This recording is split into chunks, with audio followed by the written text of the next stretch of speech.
coming along. What do you mean? That's your job. You're my publicist. You're supposed to make them like it. Yeah, but they're a group of goddamn grade schoolers, Bill. They eat their own boogers, for Christ's sake. I mean, when did they develop standards? Did I at least make any money with this one? How much did I lose?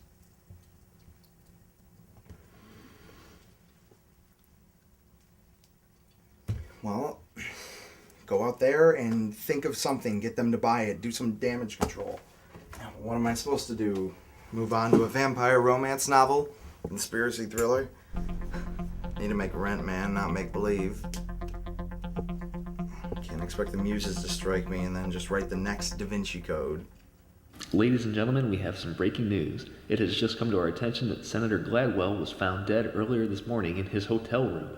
Police say he died of heart failure, but our sources indicate he had no prior heart conditions.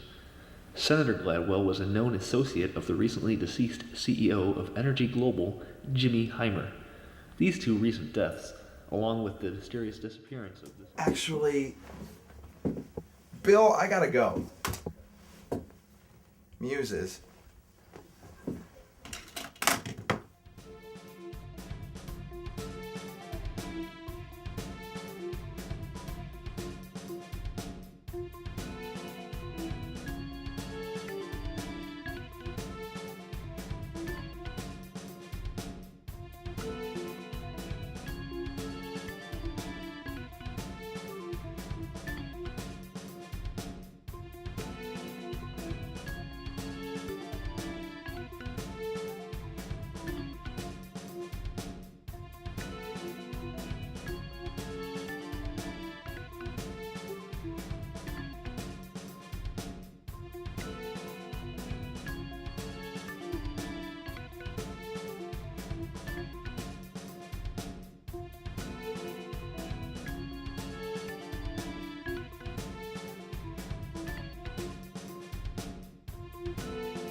Dennis, you home? Yeah, man, what's up? Do we have any milk? I'm not sure, you're gonna have to check in the fridge. Dude, the weirdest stuff has been happening to me today. What do you mean? You know, I was out doing some research earlier, and everywhere I went, I swear to God, somebody was following me. I mean, did you see anything or anyone out of the ordinary? No, there's this one guy with a long coat and hat, but... I mean, I'm sure he wasn't following you. It was probably just a coincidence. Yeah, I'm just being paranoid.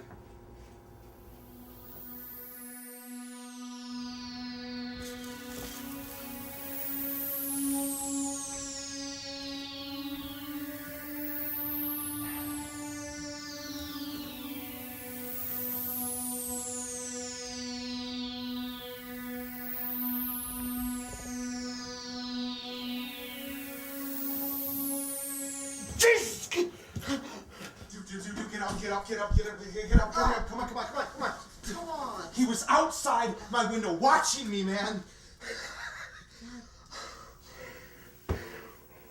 It is 2 The guy from earlier was outside my window looking and watching me. Okay, it's not a coincidence, I told you. What's not a coincidence? The entire thing we were talking about earlier. Oh my God. Oh my God, you don't even... Oh my God. Oh, wait. Yeah, you're man. Yeah, I wasn't listening to you. What? Wow, really? Yeah. Man. Mm-hmm. You know, I could be in serious danger here. You know, you could be seriously crazy. Just an idea. Hey. Hey. What? You are helping me in the morning. This could have waited until the morning. Baby. You're the baby. You're the baby. Get out! You get out of here. So are we gonna do this or what? Yeah, I guess since I owe you one, kind of blew you off last night. So how are we gonna catch this guy? I have a few ideas.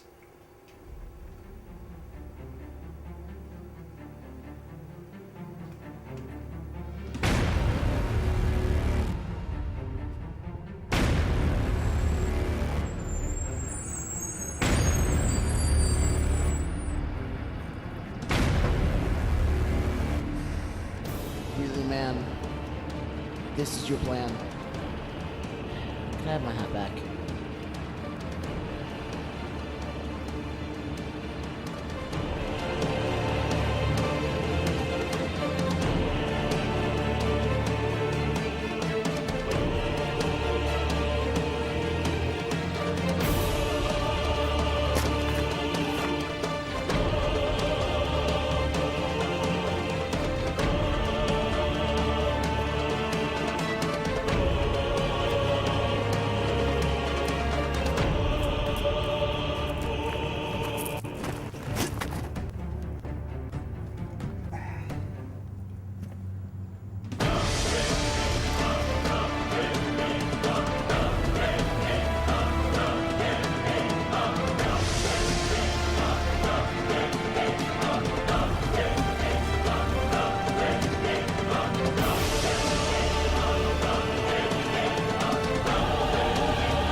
God, shit. Come on! Dennis. Man, Dennis. Man. What? I need the rope. Oh, I'm sorry. I gotta return it. you know what? I've had it with your games, all right? It's This not a quote, man. It's in your head. All right? He's not real. I'm out! He's real. He's real! He's got to be real.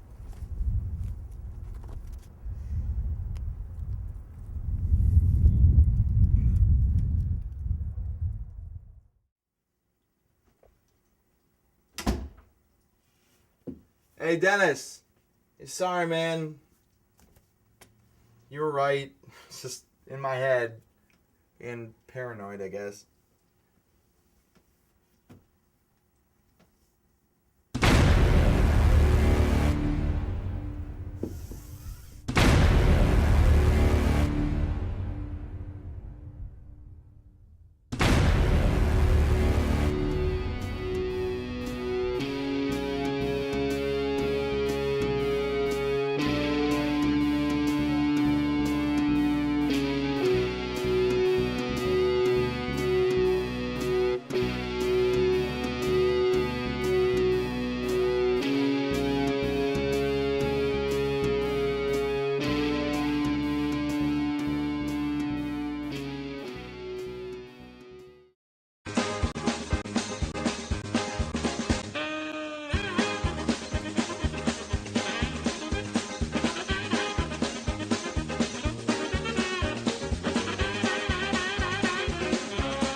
Ladies and gentlemen, we got a wonderful show for you today here on Dealing with Dennis.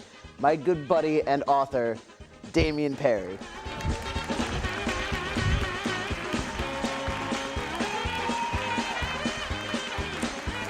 How you doing, buddy? Long time no I'm see. doing great. It has been over a year since I've seen this man. And from what I hear, it's been quite a profitable year for you. It has indeed. I have just released my first novel called Conspiracy, a Love Story. It's on shelves. It's off shelves, I guess, if if you can find one.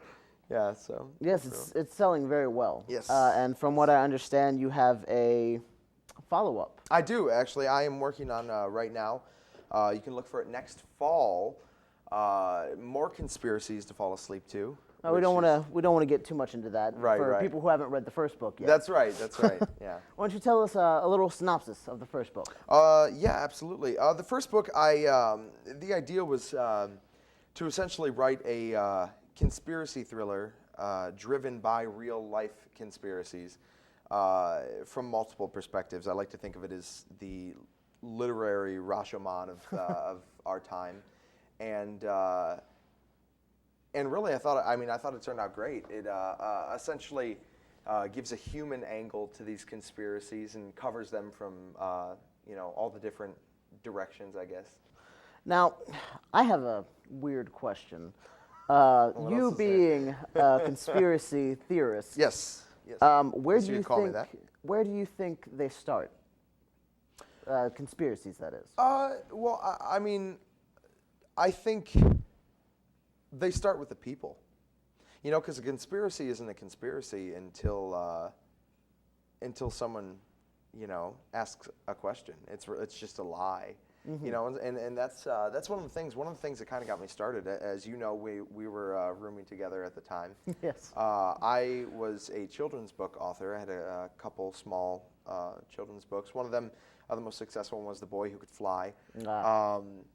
And I guess I was wanting a little bit more, so I was inspired by the death of Senator Gladwell from Michigan. I remember that. Back a couple of years ago, and I guess something didn't sit right with me about it, and I started asking questions, and that led me to some interesting conclusions. And I started asking the right people questions, and I guess that's kind of where it all came together and rolled into the snowball I'm currently traveling down right now. Now, with this book, you've released a lot of secrets that the government has kept hidden for years. Yeah, you could say that. I like to think that I essentially just shone a light to some lies. I think the American people deserve to know the truth. That's always kind of been my goal, that people know the truth. And really, I like to think of myself as a champion of the truth. I think I'm the last defender of freedom in this country. So. But what about the countless lives you've ruined with this book? I don't like to think I've ruined any lives of the book. But you have. What? I mean, I just... You've outed several spies we've had in several countries. A few of them have been killed. Well, there have been some collateral damages, I suppose, but I think what it is I think that is the price to pay for a more transparent world. I'm working towards a future where we can have an open and honest dialogue with our government, and every nation on earth can have an open and honest dialogue with their government, and I don't think that's such a bad goal. Do you, though? I mean, there should always be a fine line between the people and the government. I mean, there are secrets for a reason. They're to keep us safe. Well, I think, frankly, Dennis, it's kind of shocking to hear you say that, but that sounds like something that someone in the government would say. What makes you say that? Well, those are the kind of bedtime stories that I am actually trying to address in More Conspiracies to Fall Asleep To. The kind of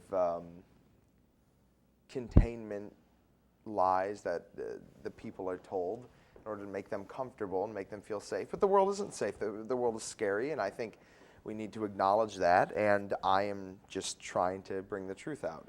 Well, I think we all know the world is not a safe place. In fact, you should know more than anyone. I mean, you've made some pretty powerful enemies. What about the reporter you outed as a Chinese spy? Well, they were a Chinese spy. I mean, It's the truth. I don't, what's wrong with the Well, truth, Dennis? Don't you think some things should be hidden from the public? No, I don't. That's why I write conspiracy novels. You have no idea what you've done. Dennis? I mean, you don't think it's a little weird that, in a little over a year I got my own talk show?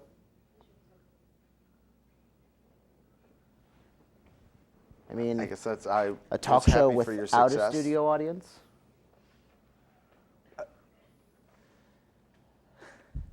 I guess that's a little weird, but you're my friend, so I thought I'd come on and.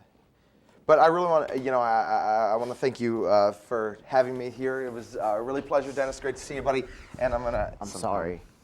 Oh man, They left me no choice. what are you doing, dude?